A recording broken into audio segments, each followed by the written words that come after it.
আসসালামু আলাইকুম রহমতুল্লাহ বারাকাতু।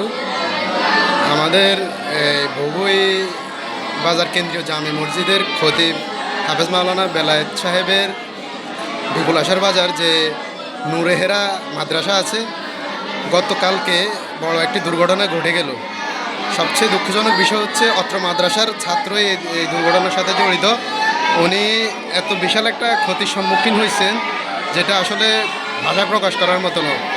এই যে ক্ষতিটা আমি আপনাদেরকে একটু বুঝাই বলি। সবচেয়ে বড় ক্ষতি হচ্ছে ওনার এই প্রতিষ্ঠান পরিচালনার জন্য ছাত্রদের খাবারের টাকা এবং কি মাদ্রাসার ভাড়ার টাকা, শিক্ষকদের বেতন এবং কি আরও স্টাফ আছে রান্নাবাড়া যারা করে তাদের বেতন সব কিছু মিলেই টোটাল 50 থেকে 60,000 টাকার মতো উনি একটা ক্যাশের মধ্যে জমা করে রাখছেন এবং দোকানেও কিছু বাকি ছিল এই টাকাগুলো দেওয়ার জন্য উনি জমা করে রাখছেন, আগামীকাল দিবেন। এমন অবস্থায় গতকালকে এই দুর্ঘটনাটাই ঘটলো। আসলে বলে বোঝানোর মতো না।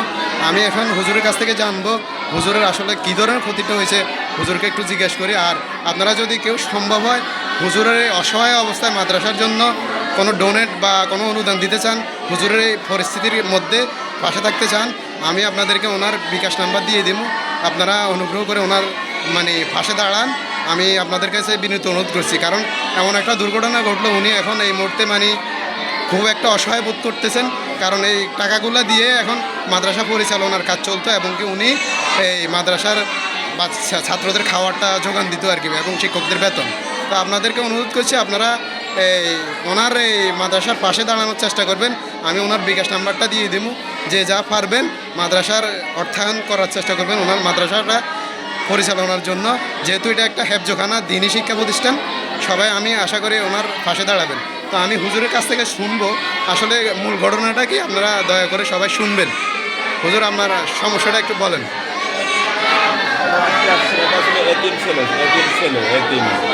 তার বাবা ছিল না, আমি তাকে অসহায়তা অবস্থা দেখে তাকে সহযোগিতা করার জন্য খাওয়ার ব্যাপারও টাকা তার জন্য কম দিতাম, এবং তার কিছু দুষ্কৃতির কারণে একবার সে চলে গেছিলো, আমি তাকে বিদায় করে দিছি। তার মায় বারবার অনুরোধ করার কারণে ছেলেটাকে আমি পুনরায় আবার রাখছি মাদ্রাসাতে, এই ছেলে যেন লেখাপড়া করতে পারে, থাকতে পারে।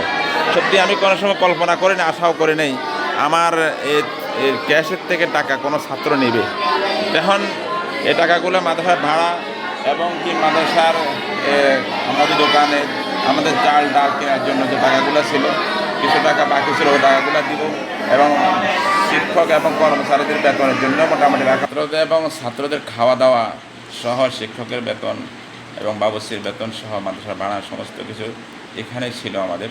এখন টাকাগুলো নিয়ে যাওয়ার কারণে আসলে সত্যি খুবই কষ্টবোধ হচ্ছে আর কি।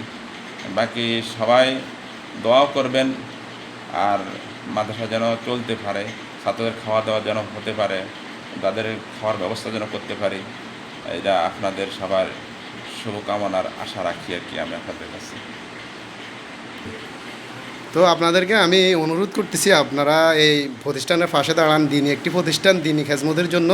যেহেতু এখানে সবাই আল্লাহর যে কিতাব, এই কিতাব হেফজ করার জন্য সবাই এখানে অংশগ্রহণ করছে বা শিক্ষা নেওয়ার জন্য আসছে।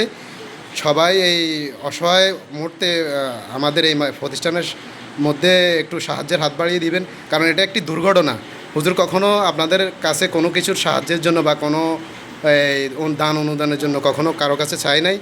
তো যেহেতু হঠাৎ করে এই দুর্ঘটনা ঘটলো, আশা করি আপনারা হুজুরের পাশে দাঁড়াবেন দিনী প্রতিষ্ঠানের জন্য। এটি একটি দিনী আখিরাতমুখী কাজের জন্য। আমি মনে করি আপনারা যদি এই প্রতিষ্ঠানের পাশে দাঁড়ান, ইনশাল্লাহ আপনারা দিন এবং দুনিয়া এবং আখিরাতে কামিয়াবি হবেন এবং পরকালে নাজাতের এই দানের উছিলা হয়ে যেতে পারে।